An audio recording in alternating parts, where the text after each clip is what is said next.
A very good evening all. I'm Aditi Lama with the Tuesday night edition of South Asian News, Vision of Asia. We are coming to you from our studio in New York City. Welcome to the show. Let's begin the episode taking a look at the coronavirus pandemic and its impact. The world has surpassed 128 million cases of COVID-19 with nearly 3 million deaths.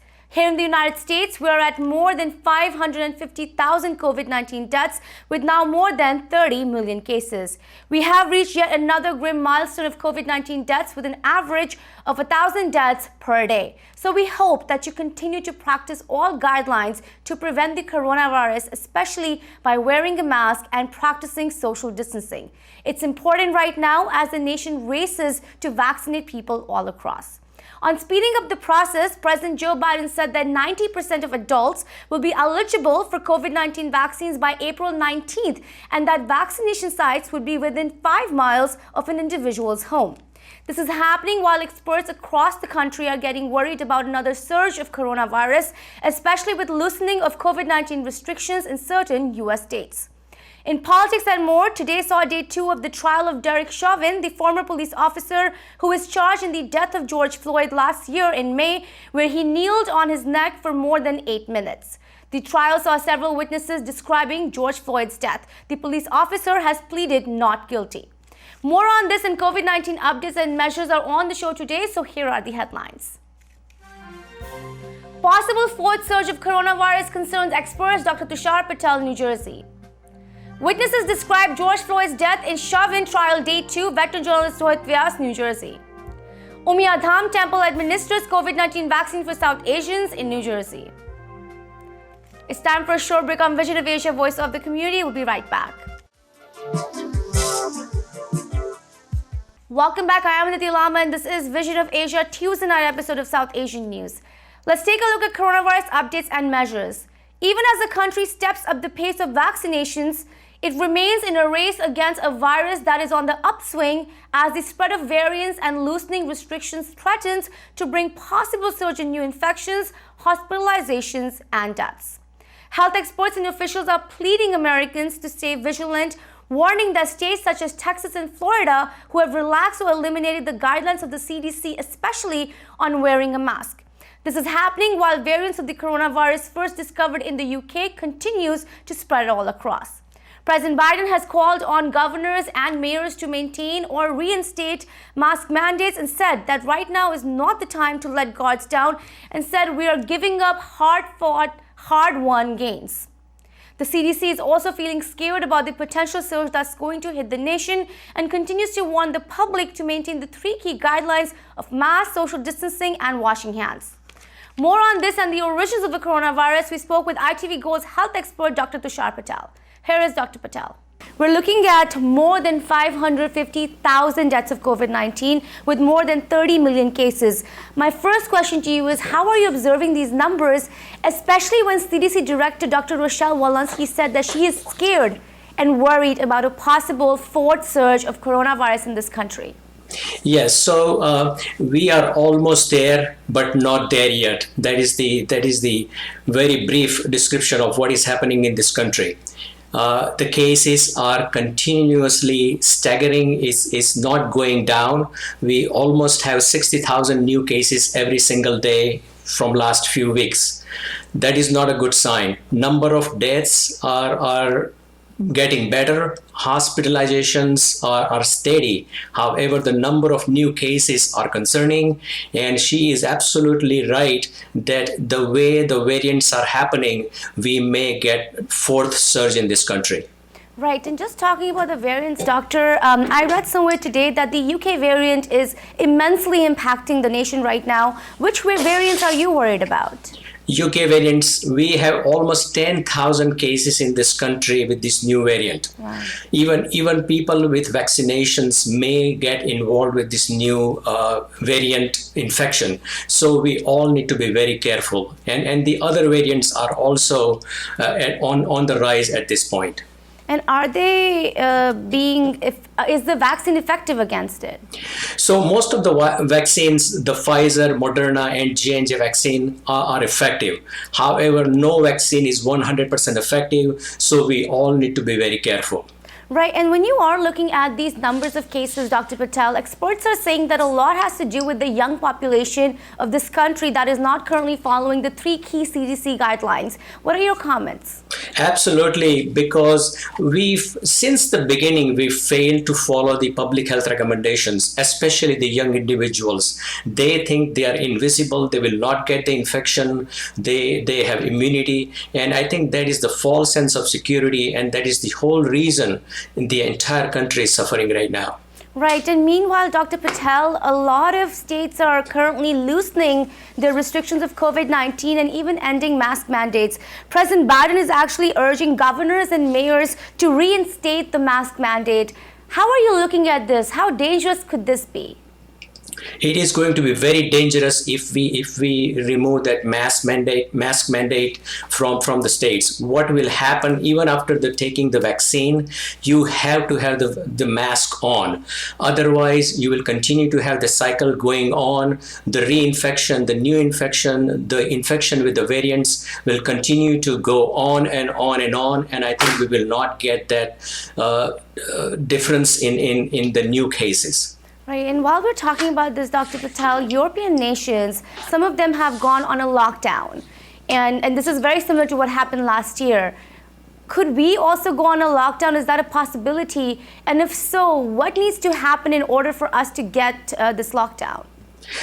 I think my professional understanding and belief is if we behave, if we follow the public health recommendations, there is no reason for us to shut down or lock down again.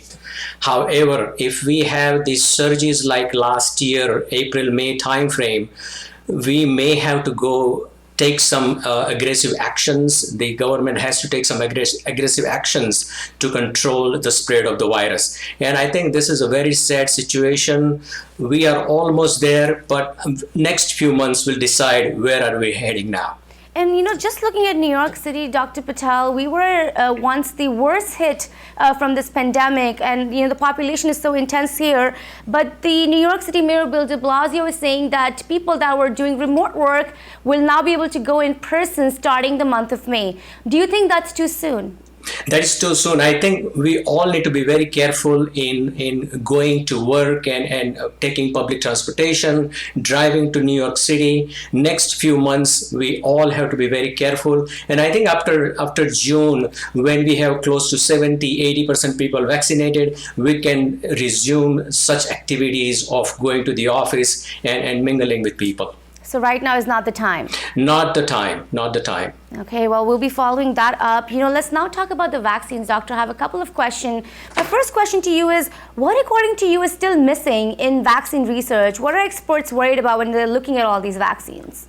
So all 3 vaccines, Pfizer, Moderna, and J&J, are good vaccine, good to go. We have those vaccines. However, the supply is in scarcity. Right now, the supply is not everywhere we need it. So that is the first thing we need to worry about, that the supply needs to be there in order to inject or inoculate about 70-80% of the US population. With J&J coming in with 1 dose, hopefully by end of April, we'll have 150 million more doses available for the general population, the young individuals getting the vaccine, and whoever wants to get the vaccine will have the vaccine by end of April. That will be a good sign, but we are still 1 month away, and if we continue to risk the population, we will have a problem. On COVID-19 vaccines and more, Canada has now become the latest country to halt the use of the AstraZeneca COVID-19 vaccine, joining other nations who have stopped the use of the same vaccine, linking it to a rare case of blood clots after the vaccine is administered. Here in the United States, AstraZeneca awaits emergency use authorization from the Food and Drug Administration.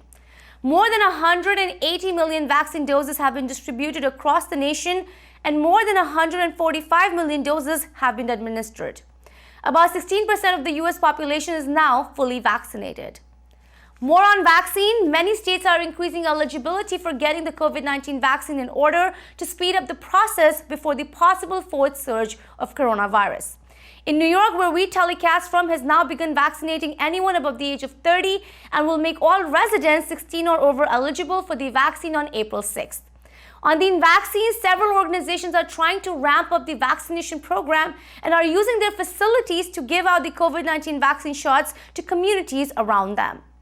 Such an effort to administer the COVID-19 vaccine took place at the Umia Dham Temple in New Jersey. Here is the story. First shot, and today we are planning to deliver 305 shots to all the 65 plus and anybody 50 plus which has some underlying health conditions. We started this today actually 9 o'clock and it's going to continue to 4 p.m. We have many volunteers contributing to this. We have almost 20 to 25 volunteers, and we have President Arvind Bhai is giving you right now. You could see the award to the Jayashree Ben. Jayashree Ben, this plaque for her outstanding contribution to this temple, to the community more than enough. And as you know that we are in the middle of the Edison Township, which is we are a large community. They don't speak English, but we are over here to help them, all of them out over here, and we're doing a great community service today. Thank you.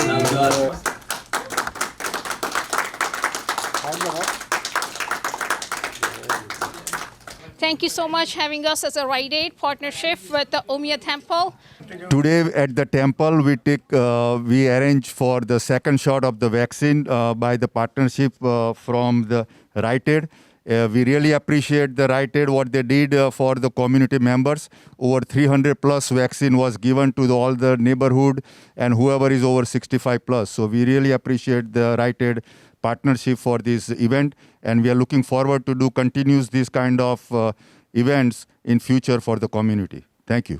મારું નામ હર્ષદભાઈ છે અને ઉમિયા ધામની અંદર આપણે વેક્સિનનો programme રાખેલો બે week પહેલાં અને આજે સેકન્ડ ડોઝની અંદર જેમ અતુલભાઈએ મેન્શન કર્યું તેમ 305 પ્લસ પીપલે આજે વેક્સિન લીધી છે. એટલે ઉમિયા માતાના આવા પ્રોગ્રામો ચાલુ જ રહેવાના છે અને બધી કમ્યુનિટી મેમ્બર પીપલોને ઇન્ક્વાયરી કરીને બીજા પ્રોગ્રામની પણ માહિતી લેવી જોઈએ અને બધાને ઉમિયાધામમાં આવવા માટે વેલકમ કરીએ છીએ. અને please come to Umiagam. And thank you for the Rite Aid team also, and ITV Gold, thank you so much too also. यहाँ एडिसन ओक ट्री रोड पे उमियाधाम टेम्पल में आज हमने कोविड वैक्सीन का सेकंड ड्राइव रखा है. पहले round 3 weeks पहले था, उसमें 300 प्लस 65 प्लस और 50 प्लस अंडरलाइंग हेल्थ कंडीशन लोगों ने पार्टिसिपेट किया था. आज ये राइट एड की पार्टनरशिप की वजह से ये टेम्पल में ये कोविड वैक्सीन यहाँ के जो ओक ट्री रोड में है वहाँ हम कर सके हैं. इसलिए हम राइट एड को खूब धन्यवाद कहते हैं और राइट एड की पार्टनरशिप हमें ऐसा होप है कि ये जारी रहेंगे. Thank you. And welcome back. I am Aditi Lama and this is Vision of Asia South Asian News segment. In politics and more, today saw the second day of trial of former Minneapolis police officer Derek Chauvin, who has been charged in the death of George Floyd, a 46-year-old black man, last year in May. Floyd died in the hands of Derek Chauvin, where the police officer placed his knee on George Floyd's neck for more than 8 minutes while he pleaded, "I can't breathe." Since then, nationwide protests and demonstrations have called for racial justice and an end to police brutality against innocent black lives. Today's trial witnesses describe seeing George Floyd die. Meanwhile, in Georgia, the NAACP filed a federal lawsuit against Georgia officials on the new GOP-backed voting bill that prohibits the use of drop boxes, requires proof of identity for absentee voting, and makes it a crime to provide food or water to voters waiting in line. On this and the Chauvin trial, we spoke with ITV Gold senior political commentator, Mr. Rohit Vyas. Here is Mr. Vyas. My first question to you has to do with one of the biggest news that is being followed today. Day 2 trial of Derek Chauvin, the former Minneapolis police officer who has been charged with the death of George Floyd, 46-year-old black man who was killed by him last year in Minneapolis, where the officer placed his knee on his neck and he said he can't breathe. Today saw a lot of witnesses describe how he died. My first question to you is, how did you observe this, and what kind of impression or message do you think these witnesses are giving out today? Well, first of all, the significance of this whole trial is the fact that it's being played out on television in a big way, and that's because it has drawn so much international attention, not just national attention here in the United States, but international attention all over the world.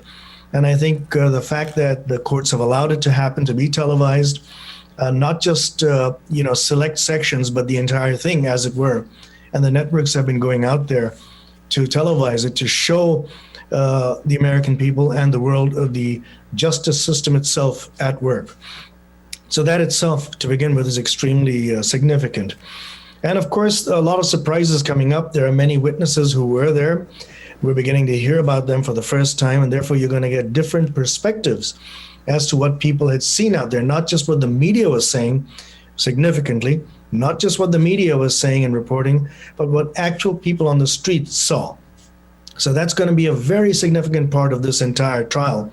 You're going to be hearing, versions from the police, from body cams, a lot of footage that is being released for the very first time, a lot of documents connected to this case that are also being released for the very first time. So there are going to be a lot of hiddens that we didn't know about up until now, the trial. And so that's what makes it for a very interesting case. Right, and the former police officer, Mr. Vyas, has pleaded not guilty, even though the whole world saw what happened that day. Why do you think he's pleading not guilty right now? Now, he was saying he obviously will choose and has been choosing to assert that he was doing what he was trained to do as a police officer. And now the question at this trial is, are police trained the right way? Is this what all police officers should be doing in every kind of situation? And specifically to people of color. So that's going to be one of the questions that will have to be answered during the course of this trial. He will obviously defend himself. His attorneys are there to defend him, and he's going to give a police defense perspective of what situation the police supposedly were put in, where this kind of what seemed to be murder occurred actually from a police angle as not murder, all right, but someone they were trying to stop. So you're going to be seeing a very interesting play of the law, the application of the law, of how police are supposed to enforce the law themselves, whether they go to an extreme with certain people and whether they don't. So that's what this is all going to come down to. Right, this brings me to the question of police accountability and police brutality. You know, there has been a huge call since last year to end that. Do you think this is a first good step in holding police accountable, in making sure that this time we can reduce police brutality against innocent Black lives? This is definitely a good start, as I said at the outset, because of the fact that this is now a very public trial. So everything that the officer and his defense attorneys have to say will have to be said in public, on the record, not just on court record, but in the record of public opinion. So it's all going to have to be played right out there before our very eyes.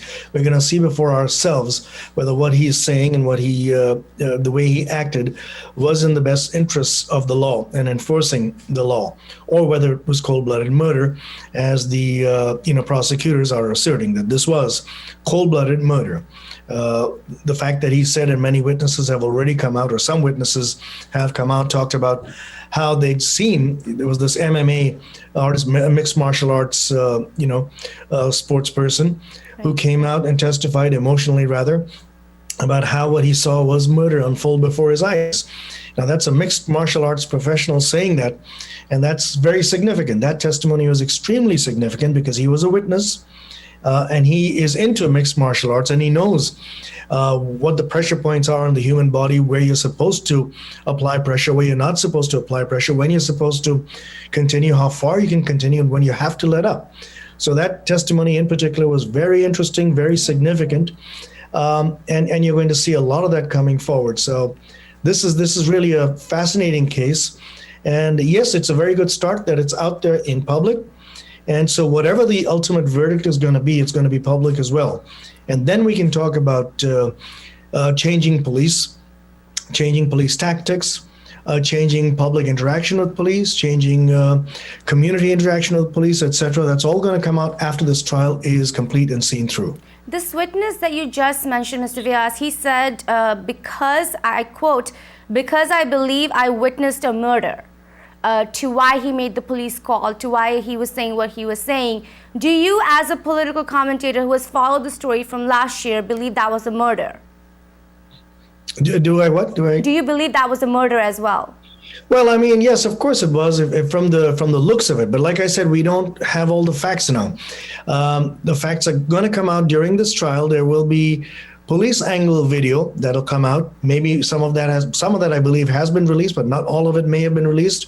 There are other camera footage out there that will be released. There are witnesses who've seen things from different angles that'll be testifying in court.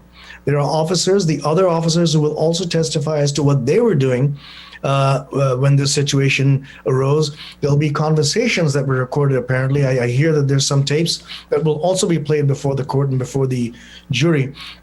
There will be tapes out there recorded conversations between the police officers who were making this arrest and assisting Officer Chauvin during this process. So you're going to get a lot of other evidence. We'll have to wait for that before you can come to some kind of conclusion whether this was actually murder the way we all saw it on television, or whether there was a reason that he had his knee as long as he did.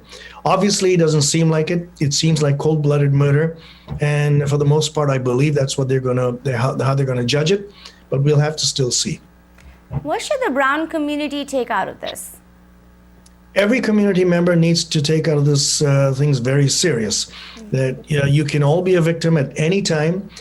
On the one hand, we're talking about police brutality. On the other hand, look what's happening to the Asian American community right now. Right. There was footage that just came out this morning as we speak of a 65-year-old Asian woman walking down on the west side in New York, Hell's Kitchen area, and right outside a luxury apartment building was first kicked in the stomach and then repeatedly kicked on her head when she was floored on the sidewalk and nobody came to assist her. And now this was carried out by a tall individual, and there's attacks on this woman. It was not done by police, but it was done by somebody else. Nobody stepped forward to help her. We're seeing in society all kinds of things happening, whether it's at the hands of police, whether it's at the hands of bullies, whether it's at the hands of one color versus another. It's going on throughout society and has been going on for a long time. And so law enforcement's responsibility in all of this is going to emerge significantly. Now, the question I have is, will this lead to a much more diverse law enforcement department or departments around the country? That should happen. If you have to treat society equally, you're going to have a much more diverse law enforcement machinery, including the various police departments around the country.